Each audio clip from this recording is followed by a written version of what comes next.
तो भाई लोग, क्या तुमने कभी सोचा है कि यार डॉक्टर स्ट्रेंज का स्पेल सच में पीटर पार्कर को सबकी मेमोरी से मिटा चुका है। लेकिन अगर मैं तुमसे कहूं कि एक इंसान अभी भी ऐसा है जो ये अभी तक नहीं बोला है कि पीटर पार्कर ही स्पाइडरमैन है, और वो बंदा और कोई नहीं, वो है अपना हल्क। और यही रीजन है कि भाई वो स्पाइडरमैन ब्रांड न्यू डे में वापस भी आ रहा है। लेकिन ये पॉसिबल कैसे है? डॉक्टर स्ट्रेंज के स्पेल ने तो भाई सबकी यादों से मिटा दिया था कि पीटर पार्कर ही स्पाइडरमैन है, तो आखिर ये हल्क बचा कैसे है? आज की इस वीडियो में हम इसी चीज का ब्रेक डाउन करने वाले हैं। तो भाई वीडियो बहुत ज्यादा इंटरेस्टिंग होने वाली है। तो यार इस मिस्ट्री को क्रैक करने के लिए भाई हमें 4 सवालों के जवाब चाहिए होंगे। सवाल पहला, डॉक्टर स्ट्रेंज के स्पेल के एग्जैक्ट रूल क्या क्या थे? और दूसरा सवाल, क्या हल्क को पहले से पता था कि पीटर पार्कर कौन है? और तीसरा सवाल, स्मार्ट हल्क बनने से पहले हल्क के साथ असल में क्या हुआ था? और चौथा और सबसे जरूरी सवाल, स्पेल कास्ट होते समय हल्क और बैनर की कंडीशन क्या थी? चलो इसे स्टेप बाय स्टेप समझने की कोशिश करते हैं। पहला सवाल कि स्पेल के रूल्स आखिर क्या क्या थे। सबसे पहले स्पेल को क्लियर समझते हैं। नो वे होम के एंड और राइटर्स के स्टेटमेंट के हिसाब से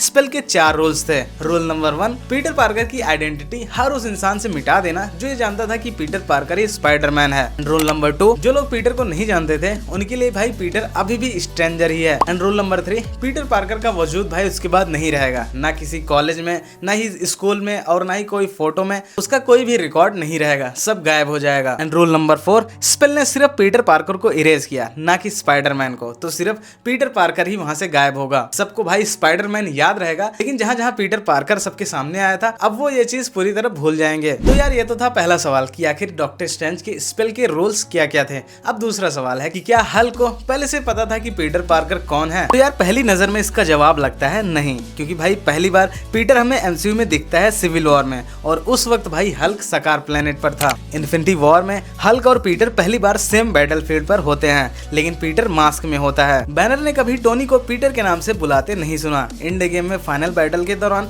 स्मार्ट हल्क पहली बार क्लियरली पीटर को देख सकता था। और दोस्तों टोनी के फ्यूनरल में भी ये दोनों साथ ही खड़े थे। तो हाँ भाई, कम से कम भाई ब्रूस बैनर ने तो भाई पीटर पार्कर को देख लिया था। मतलब ब्रूस बैनर ये जानता था कि पीटर पार्कर ही स्पाइडरमैन है। तो अब हमारा तीसरा सवाल है कि भाई स्मार्ट हल्क बनने के बाद आखिर क्या हुआ? अब यहाँ चीजें इंटरेस्टिंग हो जाती हैं। ब्रूस और हल्क हमेशा 2 अलग अलग आइडेंटिटीज रहे हैं। ब्रूस के अपने मेमोरीज हैं और हल्क के अपने मेमोरीज हैं। मार्वल ने कई बार कंफर्म किया है कि ब्रूस को अक्सर हल्क के एक्शंस याद नहीं रहते हैं, इसलिए उसने हल्क इनहेबिटेड डिवाइस बनाया था। लेकिन भाई इंड गेम में डॉक्टर बैनर ने भाई हल्क को अपने अंदर इंटीग्रेट कर लिया था। इसका मतलब है भाई कि हल्क पूरी तरह गायब नहीं हुआ था, वो डॉक्टर बैनर की बॉडी में मौजूद था। स्मार्ट हल्क के फॉर्म में ब्रूस बैनर कंट्रोल में था, लेकिन हल्क की आइडेंटिटी मिटाई नहीं गई थी। तो लॉजिकली भाई हल्क की मेमोरीज भी सर्वाइव करती हैं। तो इसका मतलब भाई अगर हल्क ने कभी पीटर पार्कर को जाना होगा कि पीटर पार्कर ही स्पाइडरमैन है, तो भाई वो उसकी वो मेमोरी भाई एग्जिस्ट करती है। तो अब हमारा चौथा सवाल है कि भाई जब स्पेल कास्ट किया जा रहा था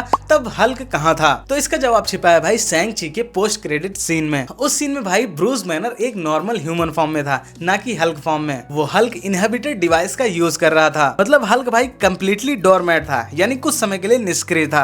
और यही सबसे बड़ा क्लू है। स्पेल कास्ट हुआ जब बैनर कंट्रोल में था और हल्क एक्टिव नहीं था। तो स्पेल ने ब्रूस की मेमोरीज भाई इरेज कर दी, लेकिन हल्क की मेमोरी, उसकी मेमोरी को स्पेल नहीं मिटा पाई है, क्योंकि भाई हल्क उस समय भाई एक्टिव माइंड स्टेट में नहीं था। तो भाई कंक्लूजन क्या निकल के आता है? स्पेल ने भाई पीटर पार्कर को तो इरेज किया, लेकिन सिर्फ उन माइंड्स से जो उस वक्त एक्टिव थे। और भाई सैवेज हल्क उस वक्त भाई उसका माइंड एक्टिव ही नहीं था, इसीलिए उसकी मेमोरीज भाई अफेक्ट नहीं हुई हैं। मतलब भाई हल्क को अभी भी पता है कि पीटर पार्कर ही स्पाइडरमैन है, और शायद इसी वजह से भाई स्पाइडरमैन ब्रांड न्यू डे में वो वापस भी आ रहा है। और भाई इसका कॉमिक कनेक्शन भी है। कॉमिक्स में भी कुछ ऐसा हुआ था। सिविल वॉर स्टोरी लाइन के बाद पीटर ने मेफिस्टो से डील करके अपनी आइडेंटिटी इरेज करवाई। ब्रूस उस वक्त आइसोलेटेड था, लेकिन हल्क को पीटर याद था। क्यों? क्योंकि भाई हल्क उसे दोस्त मानता था। अगर एमसीयू में भी कुछ ऐसा होता है तो वो जाहिर सी बात है सरप्राइजिंग नहीं लगेगा। तो भाई अब आप लोग मुझे कमेंट करके बताओ कि क्या हल्क को सच में पीटर पार्कर याद है? क्या ब्रांड न्यू डे में वही की पॉइंट साबित होगा, या फिर मार्वल कोई और ट्विस्ट लेके आएगा? आप लोग हमें कमेंट करके जरूर बताइएगा। और भाई अगर वीडियो पसंद आई हो तो वीडियो को एक लाइक जरूर कर देना, और चैनल पे ऐसे ही वीडियोस देखने के लिए आप हमारे चैनल को सब्सक्राइब जरूर कर देना। तो फिर मिलते हैं आपसे अगली वीडियो में।